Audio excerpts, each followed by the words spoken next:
معروف anchor person اور صحافی آسمہ شیرازی نے کہا ہے کہ پاکستانی معاشرے میں تحریک انصاف کے دور اقتدار میں ناانصافی حد سے بڑھ گئی ہے۔ بھوک، افلاس اور محرومیاں سماجی تفریق بڑھا رہے ہیں۔ انصاف دولت کی دہلیز پر کھڑا ہے۔ ایک طرف اسلام آباد میں با اثر عمرہ کے ٹاورز جائز قرار دے کے بچا لیے جاتے ہیں تو دوسری طرف کراچی میں پائی جوڑ کر آشیانہ بنانے والوں کے گھر ناجائز قرار دے کر گرا دیے جاتے ہیں۔ یعنی محلوں اور جھونپڑیوں والوں کے لیے انصاف کا دوہرا معیار اپنایا جا رہا ہے۔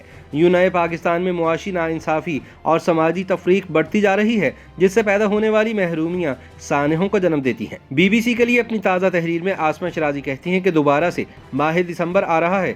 دسمبر جب بھی آتا ہے دل غم میں ڈوب جاتا ہے، کیونکہ 16 دسمبر ہمیں پاکستان کے 2 لخت ہونے کی یاد دلاتا ہے۔ پاکستان کی تقسیم سینے میں اس چبھن کی مانند ہے کہ جو نکالی نہیں جا سکتی۔ چند سال پہلے تک سانحہ مشرق پاکستان ہر 16 دسمبر کو ایک سلگتی ہوئی یاد بن جاتا تھا۔ ٹیلی ویژن اسکرینوں پر پاکستان کے 2 لخت ہونے کے دن کو محض تاریخ کے اوراق کی طرح پلٹ دیا جاتا۔ ریڈیو پر کوئی ایک آدھ غزل ہم کے ٹھہرے اجنبی اتنی مداراتوں کے بعد چلا دی جاتی، کوئی ایک آدھ حساس کالم نگار کوئی ایک آدھ صفحہ مشرقی پاکستان کے سانحے پر لکھ کر اپنا فرض ادا کر دیتا، کوئی شاعر کسی اجلی سگریٹ کی راکھ میں شعر دفن کر دیتا، کوئی کہانی کار دبستان کسی ان لکھی کہانی میں لپیٹ دیتا اور کوئی فنکار یکجہتی کے دنوں کی مشترکہ فلم کا بینر چلا دیتا۔ گلوکارہ شہناز بیگم کی شہنائی سی آواز میں سہنی دھرتی کا نوحہ پڑتا اور کوئی رہنما گزرے دنوں کی یاد میں راہزنوں کی بپتا سناتا۔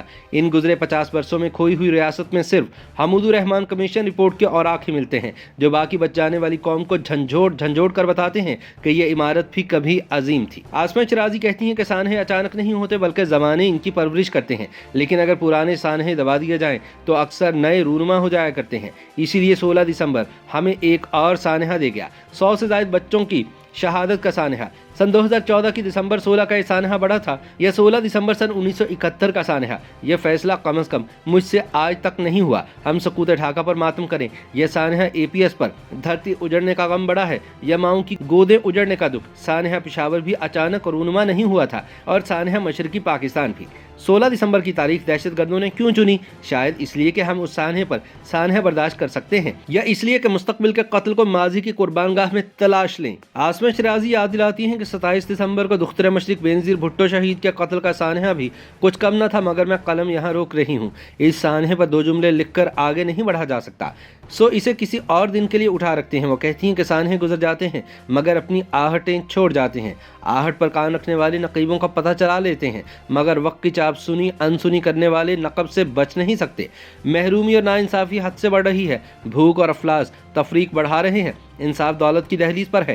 ایک طرف اسلام آباد میں عمرہ کے ٹاور جائز تو دوسری طرف کراچی میں پائی جوڑ کر آشیانہ بنانے والوں کے گھر توڑ دیے جاتے ہیں۔ محلوں کے لیے انصاف اور جھونپڑیوں کے لیے ترازو کچھ اور ہے۔ بقول آسمہ شیرازی، ہمارے سماج میں بڑھتی ہوئی سماجی ناانصافی معاشرتی تفریق بڑھا رہی ہے، جبکہ حکمران اشرافیہ کو احساس تک نہیں۔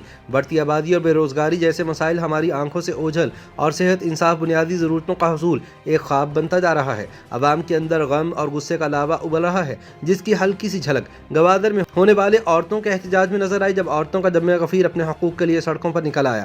پینے کے لیے صاف پانی اور گوادر کے حقوق مانگنے والی یہ عورتیں جس طرح اپنی آواز بلند کر رہی تھیں، وہ خوش آئند بھی ہے اور خوفناک بھی، کیونکہ احساس محرومی کے شکار اس ہجوم کی آوازوں کو نہ سنا گیا تو صدائیں چیخوں میں بدل سکتی ہیں۔ اللہ کرے اب کوئی اور سانحہ نہ ہو۔ YouTube پر گوگلی نیوز دیکھنے کے لیے youtube.com کی سرچ بار میں گوگلی نیوز TV ٹائپ کریں۔ گوگلی نیوز کے پیج پر سرخ رنگ کے سبسکرپشن والے بٹن پر کلک کرنا نہ بھولیے۔ YouTube پیج پر اپلوڈ ہونے والی ویڈیوز سے باخبر رہنے کے لیے بیل آئیکن پر کلک کیجیے۔ آپ کو ہر نئی ویڈیو کے بارے میں نوٹیفیکیشن موصول ہو جائے گا۔